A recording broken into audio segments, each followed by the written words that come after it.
Hello, it's day 66 of the Liberator project, and here I am. I've just gone to the post office. Now, first thing I want to say is I'd like to thank Dwayne for the steering wheel. It's sold on eBay, just posted it off. That's £30 towards the project. Now, really appreciate that. Thank you for your help. I'd also like to thank the people that are sponsoring me. Now, I didn't expect that, but trust me, I haven't worked since January and money is really holding me back. It's critically tight at the moment, so I do appreciate that. I mean, if a few people just send me, buy me a cup of coffee effectively a week, that adds up, and that all just keeps me going and makes my life so much easier, and it really helps the project.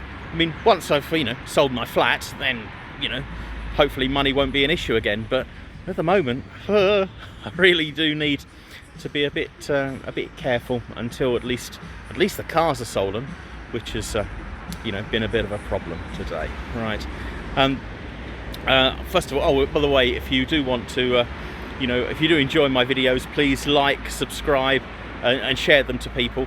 I'm up to 55 subscribers now, which is great, but please pass it round. And yes, I know they're not always very interesting, my videos, and it is just me doing a video blog most days, but this is a process. I'm getting to the stage, I'm buying a boat, I'm packing in my normal life, I'm buying a boat and going sailing, and in preparation for that I do need to sever all the ties in my life. I need to sell my possessions, I need to raise the money, I need to buy a boat. There's a lot that's got to go on in the background. But, oh, cars. I thought this was a good spot because it's under the trees, but okay, that's probably not probably wasn't as good as I thought. I hope you can hear me okay. Right, not in Chelmsford today, and the reason for that is it was raining. It was absolutely chucking it down this morning, so that put an end to that plan. On the plus side, the fuel pump has arrived. I'll show you. This is apparently the right fuel pump for my car, but it looks totally different. Now, I haven't, because I forgot my vacuum cleaner, I haven't taken the plate off and actually look at the pump that's fitted to the car. I think that one's wrong. I'm going to have to check with the seller and see if it's the right type, because I really don't want to go down to Chelmsford and get everything in pieces and find out it's the wrong one, but I will do that later. Tomorrow the weather forecast is more rain, so I don't think I'll be going to Chelmsford tomorrow. However, Monday is something like a 40% chance of rain, and then Wednesday is 20%. So hopefully in the next few days I will go back there and get the silver car up for sale, because I really do need to keep selling stuff and get on with the project. I mean, I'm a bit concerned that I'm running out of the year, and if the weather cracks up, it's going to be very hard to sell the cars. So I need to get back there as soon as I can. Okay, right. I think I have notes of what I'm going to talk about, and so I don't forget. But that's it really today. I haven't got because my plans have been a bit scuppered, I haven't really got much to talk about. I mean, I did have a really nice conversation just now with Yogi, who runs Lundis at the top of Ballwinds Lane, because it turns out he used to work on a boat. He used to be, his primary career was that of a sailor. So it's been really useful talking to him. However, he was telling me about how seasick I would be in the Bay of Bengal or the Bay of Biscay, and how I would suffer, and also that single sharks, contrary to the Discovery Channel, do actually go for you and attack you, and how sailing the world in a small sailing catamaran, I will almost certainly crash and die when I get to Bermuda. But thanks, Yogi. Thanks for your advice. It was still interesting talking to you. I will talk to you again nearer the time and get more. It's always good to get someone's first-hand experience of things. And but to be fair, I did know I'm going to be really badly seasick at times in this project, and I just hope that once I've been sick for a couple of weeks, it gets easier. I get my sea legs, and then I'm okay. But I went on a cruise in the Bay of Biscay, and the whole time I was through there, I was actually throwing up. So, and that was on a bigger boat. So I don't you know, let's be realistic. I'm going to get seasick, and you know, if you stay with the project, you'll probably see some videos where I just look at the camera and bright green and I just groan. But you know, this is, you know, you're going to go sailing the world. You know, you're going to have, it's not going to be straightforward. There's going to be problems to overcome. Right, okay, that's 5 minutes. That's the end of today's video. Now, you know, if you want to finish now, that's fine. That's the end of the Liberator project. Now, 6 people have asked me, who didn't know me, from various contacts, have wanted to know more about my background. Now, if you know me, I can talk for as long as you want me to talk. And on day 19, I shared my personal details about my health. And I thought, on quiet days like this, when nothing's really happened, what I can do is, you know, I can share a bit more personal information. I'm definitely not shy. And if you're interested, that's great. I'll talk about my education now for 5 minutes. You know, if you're bored already, come back tomorrow, and you know, there'll be more about the project rather than myself. But anyway, in these quiet days, I thought I'd do a video about my career, one about my education, one about my love life. You know, probably not do my sex life, but you know, there's limits to what I'm prepared to talk to the world. But I will share some personal information, you know. So okay, so if you've had enough, bye. If not, okay, I'm going to talk about my education, and I hope you find it interesting. But if not, I did warn you. You know, you've got no one to blame but yourself. Okay, so when I was my first education, I went to a really nice preparatory school in Woodford Green. It was the same school that Tony Robinson from the Time team went to, even though he's like many years older than me. And it was an absolutely wonderful little school. I loved it there. It was fantastic. After that, I went to a Christian ecumenical grammar school called Davenant in Loughton, or Debden really. But you know, it wasn't very happy there, to be honest. But I did, you know, I did my first 3 A-levels there, and I screwed them up. I didn't do very well on those. I got D and 2 E's. So after that, I didn't go to university straight away. I went to Loughton College, sixth form, again in Debden, and I did my 3 A-levels again. Now, that was, you know, a wasted year in a way, but obviously I needed to get better grades. But because it was a different educational board, they do count as additional A-levels. So that looks good on the CV, I think. Well, it did do. I don't put any educational details on my CV anymore. I'm getting too old for them to matter. But so I did my A-levels again, and I ended up getting A, B, C, D, E, E. My best subject was practical physics and mathematics, and you know, I trailed off towards sort of biology and human biology. But you know, it was that was my degrees. From that, I went to Keele University in Staffordshire, and I did a joint degree. So I did 2 subjects. I did physics and electronics. Now, Keele's a strange university, but it really suited me because they like you to mix up your subjects and disciplines. So they want you to study 4 subjects, and then specialise in 1 or 2 at the end. So as a result of that, I started doing my degree doing electronics and physics, fair enough, with psychology and politics. So I realised the politics was a mistake very rapidly. I didn't get on with that at all. But psychology I loved. I found it really interesting, and it's a fantastic subject. I found it fascinating. I was very interested in it, but I was a bit concerned about my career. You know, I didn't really want to be a clinical psychologist. You know, I wanted to design things, and while it was very interesting, I didn't think that was a good career choice. So I only did that for my first year, and in my second year I did computer science, and I think I did. I don't think it was part of it. So I did 3 subjects. That was physics, electronics, and computer science, and also I did a module in business studies, or I might have done that during my. I might have done that in another place, but anyway, graduated with my degree in electronics and physics, which was hard work doing a joint degree, because it's, you know, it's quite a bit more work unless you specialise.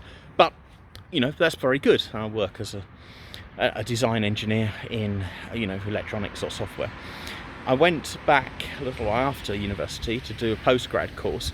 I did an MSc in medical electronics.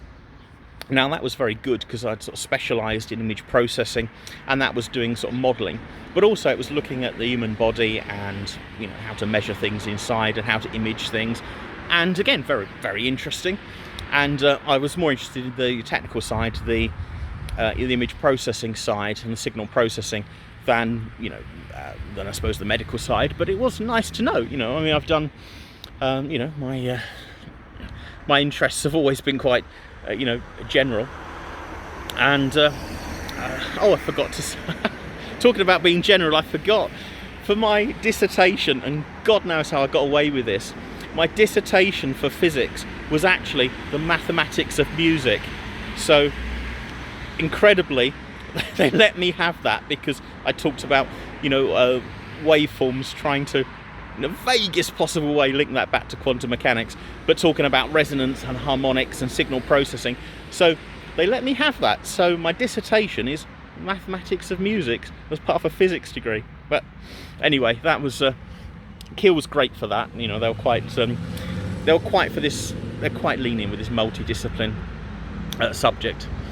Anyway, after a few years after working, I mean, I'll talk about my career in another time, otherwise this video will waffle on for too long, and even the die-hard interested people will get fed up. So I'll just go on with my education today, and then, you know, I've worked as a designer for many years, and then I was going back in 2010 to do a PhD in artificial intelligence. Now that was looking at making computers comprehend sounds. Now that's just not, you know, signal processing. That's actually trying to associate attributes and objects onto different audio signals. And you know, it was quite a comprehensive PhD I put together, and they simplified it down, and there was a scheme which was probably going to be marketable, which is what the university liked. They like links with industry. It was a scheme that was called Waggle Juice, and what it does, or what it was going to do, was to analyse music and give music a digital fingerprint. So you could put any MP3 or waveform through it, and it would identify, not necessarily if it was rock or reggae, but certain attributes of the music to give it a condensed small little file which was its signature. And then the idea was that if you like music with a particular signature, you would like music with similar signatures, and it would be a way of trying to identify people's likes. So it'd be very useful for search engines, and you know, that would have been the first step for me, so I could actually do that for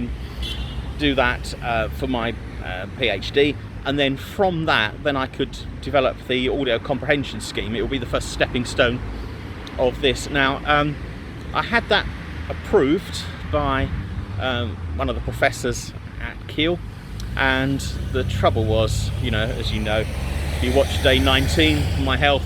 About 2005 I got ill, and my health was really bombing about 2010, and there's no way I could work even part-time, even doing my part-time consultancy, and do a PhD and deal with my illness. So I accepted that I would have to give up my career. Now, there was talk about me working for the university as some sort of lab supervisor, which pays £18,000 a year. So obviously, it would have, doing the 3 or 4 years, 5 years doing a PhD would have been fascinating for me, and I'd love to have done it, and it would have been really interesting, but ultimately it would have been for my own satisfaction. It wouldn't have been any benefit to my career at all, because it turned out I was actually earning more than some of the senior lecturers, and doing that would have definitely cost me my house and knocked me back in a financial hole. So I couldn't really justify it financially, but also I couldn't justify it from my health, because at the time, you know, I was spending weeks at a time in hospital having blood transfusions and all sorts of IVIG treatments, and you know, it was terrible, and I wasn't going to take anything else on. I mean, if I was ill, there's no way I could, you know, have done any serious research or studying. So that had to go. Right, I think that's all my. Oh, I was going to say something else I've done is that I don't like watching television. I always like to be involved in things. I don't like being passive. So what I used to do, but I've been busy in the last few years, is, well, certainly before I got seriously ill, every year I used to do 2 or 3 evening classes. So they're great. It's a nice way of meeting people. It was a lot of fun, and I'd much rather be out being educated and doing things than just sitting passively like a vegetable watching the television or playing computer games. I like to learn and achieve and study and, you know, enjoy being part of something rather than being a bit too passive. So as a result of that, I've done a lot of courses. Now, I did a course in business studies, I've done public speaking, I've done improvised comedy, I've done English literature, English creative writing, French, German, did I say first aid? Oh God, I mean, seriously, I was doing, you know, 2 or 3 a year. Some of them I didn't enjoy and I was no good at. I mean, I'm not a natural linguist, so German I was absolutely dreadful at, and French was moderate, but Russian was pretty good. I mean, I think I did all right at Russian, and yeah, so I was just going to see what ones I've got. I think that's everything. Oh, I did my City and Guilds. I did my motor mechanics level 1 in evening class, which was great because, you know, having the Capri, I'd take that down to the class and everyone would work on it with me. It was a great test bed, and I got everything fixed on the car, and it was running beautifully. I mean, it was totally silent and powerful. It was great, so that was a good thing to do. And I also did a couple of courses in counselling, which means that I had to put my sense of humour to one side, because I do unfortunately have quite a horrible sense of humour, and I had to be a counsellor. Now, I'd done that while I was at university, and I went on and did my ANSOC counselling course, and you know, I did that for a while, but it is, you know, I think you've got to be, it sounds ridiculous, but if you're going to counsel people, you've got to be quite callous, you've got to be quite hard inside. And my trouble with it was, once I heard some particularly horrific stories, you know, they affected me. I was sort of empathising with people, and you know, it was, sometimes you took stuff away with you and you had to deal with that. So a lot of counsellors do actually get counselling themselves, but also I felt that I wasn't detached enough from it. I was getting too involved with people, and I needed to be a bit more detached, so I'd stop doing that. But anyway, I think that's my entire education. Say it's been, say I had my own design bureau for a while, doing image processing and electronic design, and you know, I'll talk about my career next time there's a quiet day. You know, if again, you'll get warnings. If you want to watch it, that's great, I'll share it. If not, fair enough. You know, you know, if something interests you or doesn't interest you, watch what you like. And hopefully, well, tomorrow is going to be raining, so I'm not going to be on the car tomorrow, but you know, hopefully I'll find something more interesting to talk with you about. And if you've liked that, please like, share, and if you want to know anything, you know, sorry, there's a fly attacking me. If you want to know anything more, please leave a message, and I will, you know, I will answer questions. I'm not, like you say, I'm not a shy person, and I will just tell you what you want to know. I've got nothing to hide. And anyway, there we are. 20-minute video with just going to the post office. Fantastic. Okay, thanks for listening this long. I mean, and I'll see you tomorrow. Goodbye.